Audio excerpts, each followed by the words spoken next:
नमस्कार दोस्तों, स्वागत है आप सभी का एग्ज़ाम वॉरियर्स यूट्यूब चैनल में। आज मैं आप सभी को साइंस के मोस्ट इम्पॉर्टेंट प्रश्न बताने वाली हूँ। तो चलिए दोस्तों, वीडियो को स्टार्ट। पहला प्रश्न है वो है किलोग्राम प्रति सेंटीमीटर स्क्वायर दाब समतुल्य है। ठीक है, ये आपको बताना है। ऑप्शंस हैं 0.1 बार के, ऑप्शन बी है 1.0 बार के, ऑप्शन सी है 10.0 बार के, या फिर ऑप्शन नंबर डी है 100.0 बार के। तो इसका जो सही जवाब हो जाएगा वो क्या हो जाएगा? Right answer option number B यानी कि 1.0 बार के। ठीक है, इसको आप याद रखिएगा। अगला प्रश्न देखेंगे दोस्तों, निम्नलिखित में से कौन सी अदिश राशि है? आपको बताना है कि अदिश राशि कौन सी है। ऑप्शन ए है बल, बी है दाब, सी है वेग, या फिर डी है त्वरण। तो अदिश राशि कौन सी है? इसका सही जवाब हो जाएगा ऑप्शन नंबर बी यानी कि दाब। अगला प्रश्न देखेंगे, तेल का एक बैरल निम्नलिखित में से लगभग कितना होता है? ठीक है, तो बैरल क्या होता है? जो पुराने ज़माने में लोग इस्तेमाल करते थे माप के लिए, उसे हम बैरल बोलते हैं। ठीक है, ऑप्शंस हैं 131 लीटर, ऑप्शन बी है 159 लीटर, ऑप्शन सी है 179 लीटर, या फिर ऑप्शन नंबर डी है 201 लीटर। तो इसका जो सही जवाब हो जाएगा वो हो जाएगा 159 लीटर, यानी कि ऑप्शन बी सही हो जाएगा। अगला प्रश्न देखेंगे दोस्तों, लंबाई की न्यूनतम इकाई है। ठीक है, तो लंबाई की हमें इकाई बताना है। ऑप्शंस है माइक्रोन, ऑप्शन बी है नैनोमीटर, ऑप्शन सी है एंगस्ट्रॉम, या फिर ऑप्शन नंबर डी है फर्मी मीटर। तो लंबाई की जो न्यूनतम इकाई होती है वो क्या होती है? ऑप्शन नंबर डी यानी कि फर्मी मीटर। और 1 फर्मी मीटर इक्वल्स टू कितना होता है? 10⁻⁻15 मीटर। अगला प्रश्न है, सुमेलित कीजिए क्यूसेक, बाइट, रिक्टर और बार, इन सभी को हमें सुमेलित करना है। ठीक है, तो इसका जो राइट आंसर है वो है 3412, 3412। ठीक है, तो क्यूसेक यानी कि प्रवाह की दर, ये सही हो जाएगा। उसके बाद में बाइट पता ही है, ये कंप्यूटर में होता है, और रिक्टर ये दाब की इकाई होती है, और बार भूकंप की तीव्रता। अगला प्रश्न देखेंगे दोस्तों, क्यूसेक में क्या मापा जाता है? ठीक है, तो क्यूसेक में क्या मापा जाता है ये आपको बताना है। जल की शुद्धता, जल की गहराई, जल का बहाव, या फिर जल की मात्रा। तो इसका जो सही जवाब हो जाएगा दोस्तों वो हो जाएगा ऑप्शन नंबर सी यानी कि जल का बहाव। ठीक है, क्यूसेक में मापा जाता है जल का बहाव। अगला प्रश्न है, निम्नलिखित में से कौन एक वायुमंडल की ओजोन परत की मोटाई मापने वाली इकाई है? ठीक है, ऑप्शंस देखेंगे, नोट, ऑप्शन बी है डोप्सन, ऑप्शन सी है जल, या फिर ऑप्शन डी है इनमें से कोई नहीं। तो इसका जो सही जवाब हो जाएगा वो हो जाएगा ऑप्शन नंबर बी यानी कि डॉप्सन। ठीक है, इसे भी आप याद रखिएगा। अगला प्रश्न है, डॉप्सन इकाई है। ऑप्शन ए है पृथ्वी की मोटाई मापने में, ऑप्शन बी है हीरो की मोटाई मापने में, ऑप्शन सी है परत की मोटाई मापने में, या फिर ऑप्शन डी है इनमें से कोई नहीं। तो इसका जो राइट आंसर है वो है ऑप्शन नंबर सी यानी कि ओजोन परत की मोटाई मापने में इस्तेमाल किया जाता है डॉप्सन।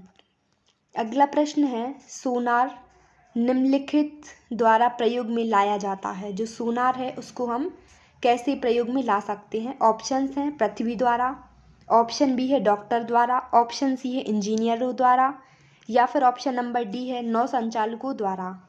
तो इसका जो सही जवाब हो जाएगा वो हो जाएगा ऑप्शन नंबर डी यानी कि नौ संचालकों द्वारा। ठीक है, अगला प्रश्न है, महासागर में डूबी हुई वस्तु की स्थिति जानने के लिए निम्न में से किस यंत्र का प्रयोग किया जाता है? ऑप्शंस हैं ऑडियोमीटर, गैल्वेनोमीटर, सैटेलाइट, या फिर सोनार। तो इसका जो सही आंसर हो जाएगा वो हो जाएगा ऑप्शन नंबर डी यानी कि सोनार। ठीक है, इसे भी आप याद रखिएगा। अगला प्रश्न है, सोनार में हम उपयोग करते हैं। ठीक है, तो सोनार में हम क्या उपयोग करते हैं? ऑप्शंस हैं रेडियो तरंगों का, ध्वनि तरंगों का, पराश्रव्य तरंगों का, या फिर ऑप्शन डी है तरंगों का। तो इसका जो सही आंसर हो जाएगा वो हो जाएगा ऑप्शन नंबर सी, यानी कि पराश्रव्य तरंगों का। इसे भी आप याद रखिएगा। अगला प्रश्न है, ध्वनि की तीव्रता को मापने वाला यंत्र है। ऑप्शंस हैं रेडियो, एनीमोमीटर, ऑडियोफोन या फिर ऑडियोमीटर।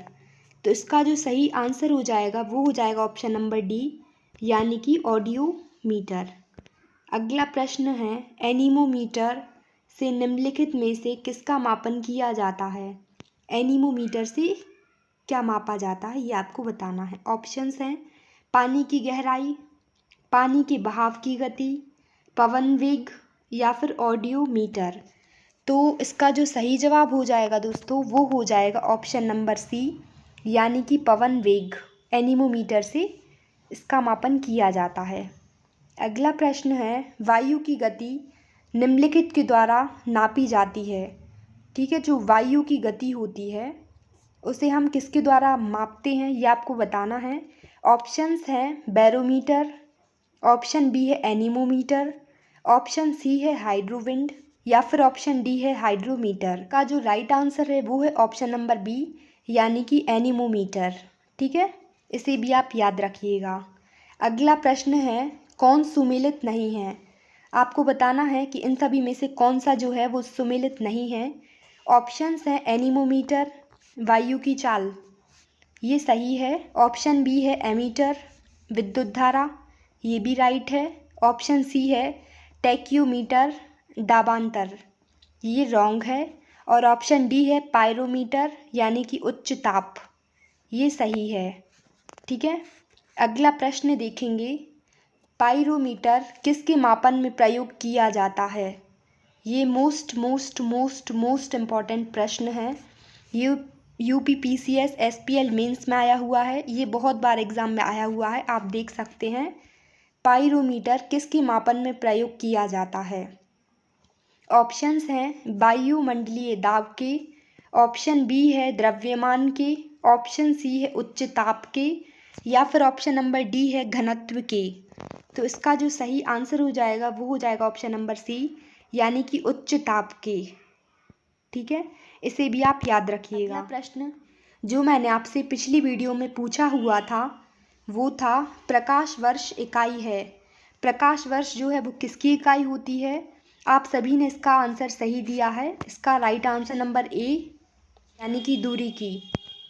अगला प्रश्न जो मैं आज आप लोगों से पूछना चाहूँगी वो है पारिस्थितिकी दबाव की इकाई क्या है।